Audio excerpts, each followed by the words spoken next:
संसद में अब महिलाओं का प्रतिनिधित्व या महिलाओं की आबादी 40% से ज्यादा नजर आएंगी? क्या इस देश की संसद में, लोकसभा में अब 273 से ज्यादा आंकड़ा सिर्फ महिलाओं का होगा? क्या भारत में लोकसभा के 2029 में होने वाले चुनाव में भारत की नरेंद्र मोदी सरकार नारी शक्ति वंदन अधिनियम को लागू करने जा रही है? दरअसल ये सवाल इसलिए उठ रहा है कि देश में संसद का बजट सत्र चल रहा है और इस वक्त सरकार के जो गृह मंत्री हैं या जो महत्वपूर्ण लोग हैं, कानून मंत्री हैं, किरण रिजिजू हैं, ये विपक्षी सांसदों से बैठकर बातचीत कर रहे हैं, चर्चा कर रहे हैं और इस बात पर सहमति बनाने का प्रयास किया जा रहा है कि नारी शक्ति वंदन अधिनियम में एक और छोटा सा संशोधन कर दिया जाए। दरअसल नारी शक्ति वंदन बिल जो 2023 में सितंबर के महीने में पारित हुआ था, वो भारत के संविधान में 106वां संशोधन बिल था। 106 संशोधन जब हुए तो नारी शक्ति वंदन अधिनियम पारित हुआ और भारत की नरेंद्र मोदी सरकार अब इस बिल में एक और छोटा सा संशोधन करने जा रही है। इस संशोधन से क्या होगा? दरअसल जब सितंबर 2023 में नारी शक्ति वंदन अधिनियम पारित हुआ तो उसमें दो बातें या दो शर्तें थी कि जो जनगणना इस वक्त होगी या जो नई जनगणना के आंकड़े आएंगे उसके बाद परिसीमन होगा, यानी कि विधायकों और सांसदों का प्रतिनिधित्व कितनी आबादी पर, किस रूप में, किस इलाके में हो, ये सुनिश्चित करने के लिए पहले जनसंख्या और उसके बाद इलाकों का परिसीमन होगा। उसके बाद नारी शक्ति वंदन अधिनियम लागू होगा। इस वक्त देश में जनसंख्या जारी है, यानी जनगणना जारी है, लेकिन जनगणना में अभी समय लगेगा। जनगणना में जितना समय लगेगा उसके बाद परिसीमन की बात होगी, परिसीमन आयोग बनेगा और परिसीमन आयोग जो तय करेगा उसको दरअसल इतना शक्तिशाली बनाया जाएगा कि उसको सुप्रीम कोर्ट में भी चुनौती नहीं दी जा सकती। वो भारतीय संविधान के तहत है।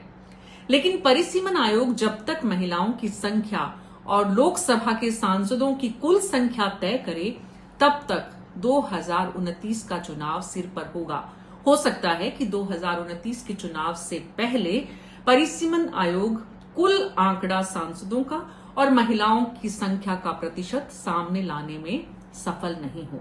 इस वक्त लोकसभा में भारत में जो सांसदों की संख्या है वो 543 है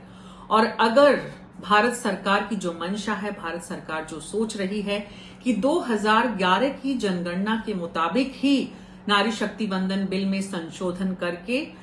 इस अधिनियम को लागू कर दिया जाए, तो उसके लिए एक छोटा सा संशोधन करना पड़ेगा और वो ये कि 2011 की जनगणना के मुताबिक ही संख्या तय कर दी जाए। ऐसे में लोकसभा के सांसदों की संख्या तकरीबन 816 और महिलाओं की संख्या 33% आरक्षण के हिसाब से 273 होगी।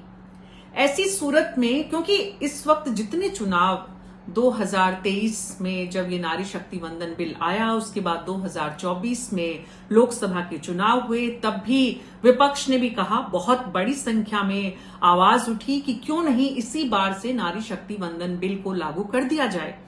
विपक्षी सदस्यों की, विपक्षी दलों की इसी मांग का फायदा उठाते हुए सरकार अब विपक्षी सांसदों को और विपक्षी दलों को इस मुद्दे पर अपने साथ लाने की कोशिश कर रही है कि क्यों नहीं 2011 की जनगणना के आधार पर ही महिला रिजर्वेशन बिल को लागू कर दिया जाए और इसलिए नारी शक्ति बिल में एक छोटा सा संशोधन कर दिया जाए कि 2011 की जनगणना के आधार पर ही ये फायदा महिलाओं को दिया जाएगा। दरअसल 2023 से लेकर अब तक जितने चुनाव हुए राज्यों में भी और अभी भी आने वाले महीने में जो चुनाव है 5 राज्यों के, वहां पर भी महिलाओं को वो प्रतिशत आरक्षण का, या यूं कहना चाहिए राजनीतिक दलों के द्वारा वो प्रतिनिधित्व सीट बंटवारे में नहीं दिया जा रहा है जो 33% आरक्षण के नारी शक्ति बिल में प्रावधान किया गया है। इसलिए सरकार सुनिश्चित करना चाहती है कि 2029 के लोकसभा चुनाव और उसके बाद होने वाले जो राज्यों के चुनाव हैं उनमें कम से कम महिलाओं को ये लाभ मिले, महिलाओं की संख्या, महिलाओं का प्रतिनिधित्व बढ़े। इसलिए इसी सत्र में, जो बजट सत्र इस वक्त देश की संसद में चल रहा है, उसी बजट सत्र में ये 2 संशोधन बिल आए और इनके माध्यम से ये तय किया जाए कि नारी शक्ति वंदन अधिनियम को 2029 के लोकसभा चुनाव में लागू कर दिया जाए। सरकार विपक्षी दलों से एक एक करके इस विषय में बात कर रही है, सबको एक साथ लाने की कोशिश कर रही है। हालांकि सरकार के पास जो आंकड़ा है उसमें संशोधन बिल विपक्ष की सहमति के बिना भी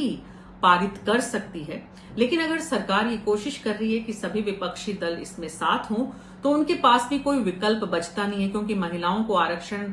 दिया जाए, इसको लेकर विपक्ष ने सरकार पर हमला किया था कि सरकार की मंशा नहीं है, बिल को पारित तो कर दिया लेकिन दरअसल सरकार आरएसएस की विचारधारा से चलती है, सरकार की मंशा नहीं है कि महिलाओं को ये लाभ मिले।